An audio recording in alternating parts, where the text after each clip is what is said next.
Bernard Hopkins has once again hinted that he would like to face Floyd Mayweather before he retires.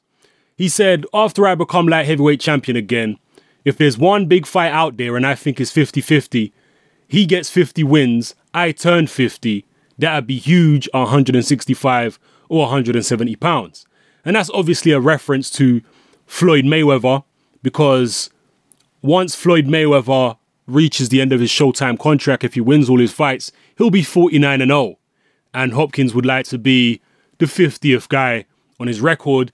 And then obviously Hopkins will also be turning 50 at that time. That's why he called it a 50-50, because there's two 50s involved.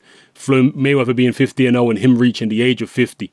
And he also said, I would love to do that, but let me get past Stevenson because you know he can punch. And he said, once I become the light heavyweight champion, I ain't going to defend it. If I do a fight, it's going to be one of the biggest fights in the world, and it'll be 50-50. The promotion, it'll be 50-50. The promotion, figure out what that means. We'll do that. We'll do that one at a stadium somewhere. That's what he said. I'll leave it a link in the description below as usual to the article itself, so you can go and read it.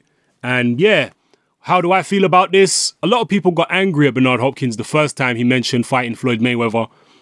I don't see why people would get angry. This is the fight game. It's about fighting.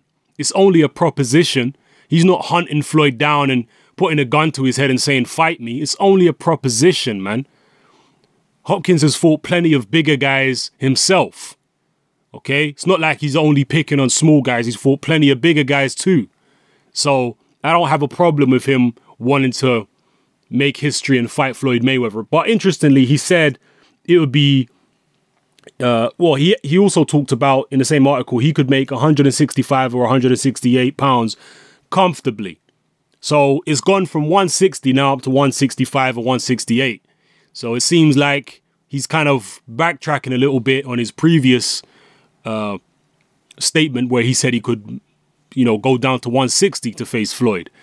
Now he's talking about 165 or 168. I can't see Floyd going up that heavy, but you never know. To make history for his 50th fight, you never know. Floyd might, I mean, I doubt it. If I had to put money on it, I doubt Floyd would go up that high. And in terms of how a Floyd-Hopkins fight would turn out, I have no doubt in my mind, personally, that Hopkins would win the fight, because he would use his height and reach. Hopkins is a very, very knowledgeable man. Okay, he's a very smart guy.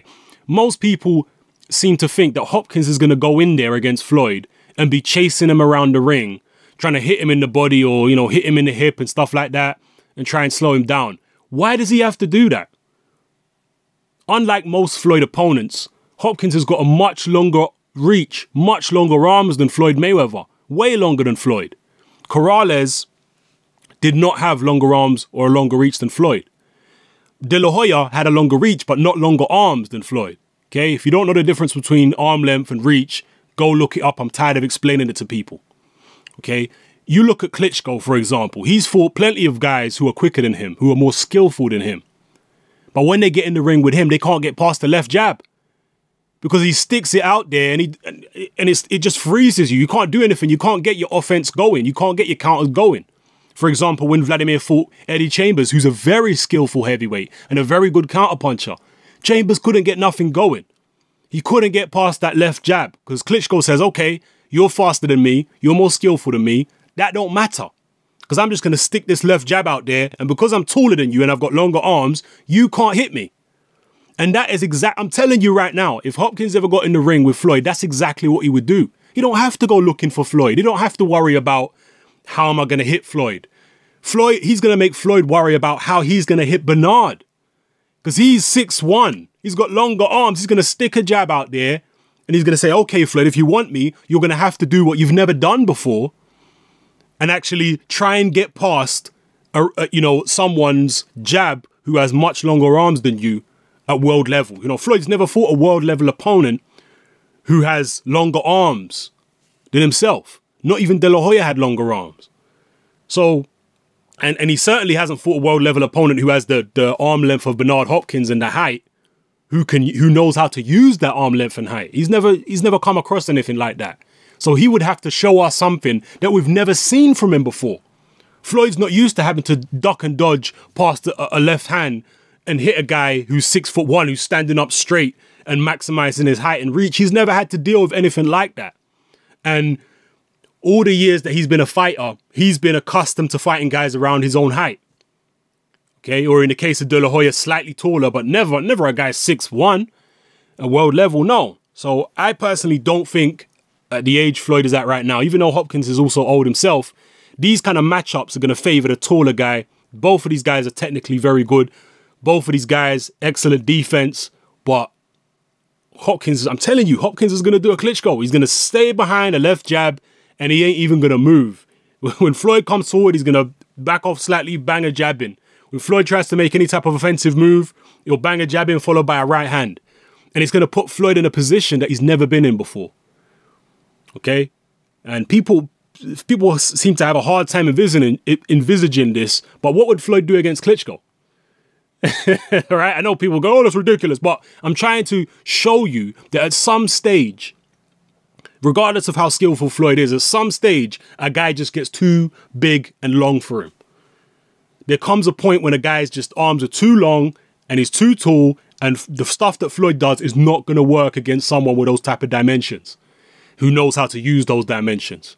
And like I say, the fight will probably never happen, but if it does, I'm 100% picking Hopkins. I know Dwyer as well has talked about this fight, and he also is 100% in 100% belief that Hopkins would win the fight. I'm definitely with Dwyer on this one. I think Hopkins would win, no doubt at all in my mind, unless Hopkins was terribly drained, and Hopkins is not a big light heavyweight. Okay, he was 172 pounds against Shumenov, so he can definitely make 165 or 168 easy.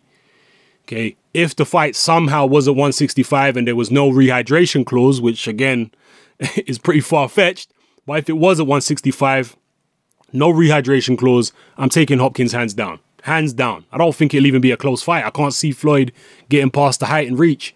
Can't see it. Anyway, this is major speculation, but it's just going off Hopkins' latest hint. And it would be a massive fight for those people attacking Hopkins yet again. It would be a massive fight. It would be history. It would be one of the most memorable events in boxing history. And I would like for it to happen. I would like for it to happen just to see, I like to see fighters do extraordinary things. That's what I like to see happen. That's why I was such a big follower of Roy Jones Jr. back in the 90s, because he was always pushing the limits and trying to do extraordinary things.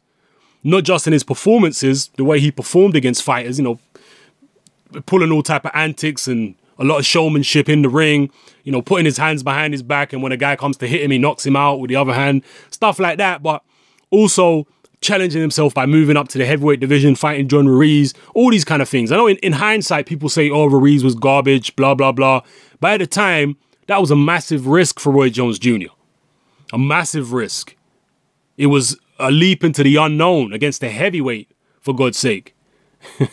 Right? It wasn't what people perceive it to be today, because right now, Roy Jones's legacy seems to be pretty tarnished. But at the time, fighting a guy like Ruiz, a heavyweight, jumping up, people thought he was crazy. It was at least comparable to Sugar Ray Leonard fighting Marvin Hagler when Leonard was coming off a long layoff and eye surgery, and Hagler was knocking everyone out and beating everyone up.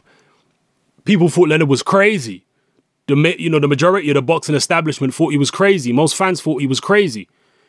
They thought he might get seriously injured and go blind and what have you, but he challenged himself. So I like to see extraordinary things take place in boxing, extraordinary events, and Hopkins against Floyd would be an extraordinary event. The oldest world champion in history, going up against Floyd, who's one of the most dominant fighters of our time.